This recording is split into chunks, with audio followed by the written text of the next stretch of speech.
आज हम सारे डॉक्टर्स आपके साथ एंटीबायोटिक के बारे में डिस्कस करने आए हैं। पोस्ट कोरोना टाइम में बहुत सारे एंटीबायोटिक्स यूज किए गए। इन एंटीबायोटिक्स की स्टोरी क्या है?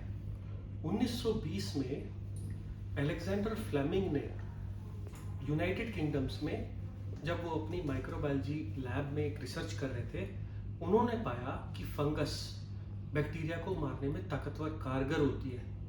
उस टाइम पे ये फंगस से उन्होंने एक एंटीबायोटिक बनाई जिसका नाम रखा पेनिसिलिन।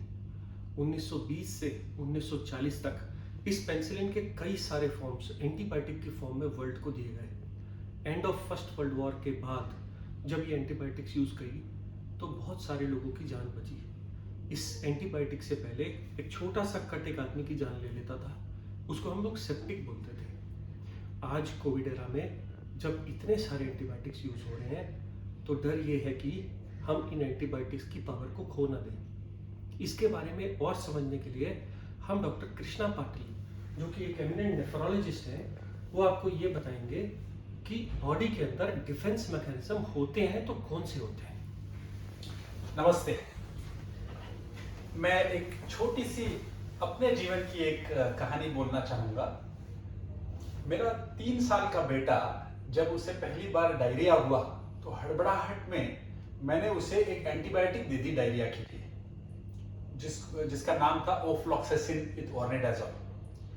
वो देने के दूसरे दिन मैंने देखा कि मेरे बच्चे के जबान पर जो है व्हाइट फंगस, जिसे कैंडिडा कहते हैं, वो ग्रो कर गया। तो ये क्या हुआ? मैंने एक एंटीबायोटिक दी एक बैक्टीरिया को मारने के लिए और फंगस चढ़ आया मेरे बेटे के जुबान पर। तो ये हमें जानना जरूरी है कि हमारी बॉडी में जितने अपने सेल्स हैं उतनी ही तादाद में बैक्टीरिया और फंगाई भी हमारे बॉडी में हैं, और वो एक बैलेंस बनाए हुए हैं। और जब वो बैलेंस बिगड़ जाता है तब एक दूसरे पे हावी हो जाता है। हमारी इम्यून सिस्टम भी उनसे लड़ती है, पर कई ऐसे गुड बैक्टीरिया हैं जो हमारे बॉडी का इकोसिस्टम मेंटेन करती हैं, और इरेशनली जब हम एंटीबायोटिक लेते हैं तब बुरे बैक्टीरिया के साथ अच्छे बैक्टीरिया भी मर जाते हैं। हमारे बॉडी का फ्लोरा चेंज हो जाता है। तकरीबन 15 लाख किस्म के अलग अलग फंगस इस दुनिया में हैं। जितना ये मनुष्य या दूसरे जानवर हैं उससे कई ज्यादा बैक्टीरिया और फंगाई जो नहीं दिखने वाला जो दुनिया हमारे आजू बाजू में है।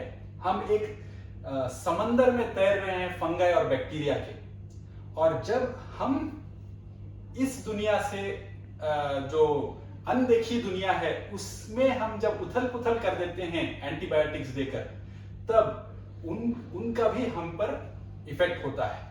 तो नॉर्मल बैक्टीरिया के मरने से फंगाई जो हैं ओवर पावर कर सकते हैं अपनी बॉडी को। तो क्या कृष्णा पाटिल ये कहना चाहते हैं कि ब्लैक फंगस पहले नहीं थी, अभी नहीं आई है? ऐसा नहीं है। ये ब्लैक फंगस सब लोगों के घरों में होती है। आप एक ब्रेड के ऊपर जरा सा पानी डाल के, चीनी डाल के 2 दिन के लिए छोड़ दीजिए तो ब्लैक फंगस आ जाती है।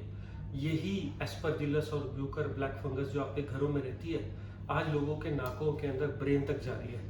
डॉक्टर विक्रम शर्मा जो एक न्यूरोलॉजिस्ट हैं, हम उनसे पूछना चाहेंगे कि क्या पहले जो सर्जरियां हुआ करती थी ब्रेन की, बड़ी बड़ी सर्जरीज, क्या उसमें एंटीबायोटिक देना जरूरी होता था? Thank you Sandeep. मैं doctor Vikram Sharma, neurologist, Sunshine hospital गचकोली। पहले भी हम लोग एंटीबायोटिक का यूज़ करते थे। जब भी हमारे पास ब्रेन की सर्जरीज होती थी, हम ये देखते थे कि ब्रेन में इन्फेक्शन ना हो, उसकी वजह से हम एंटीबायोटिक्स एडवांस में इसलिए दिया करते थे कि it was a prevention is better than cure, हम सब जानते हैं।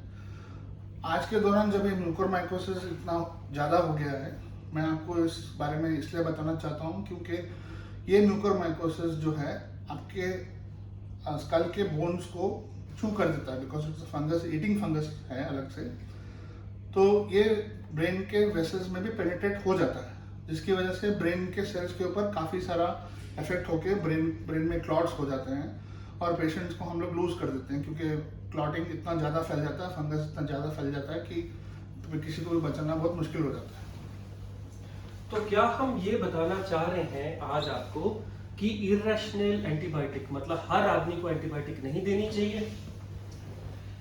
आज हम देख रहे हैं कि एजिथ्रोमाइसिन और डॉक्सीसाइक्लिन कॉमन नेम्स हो गए हैं।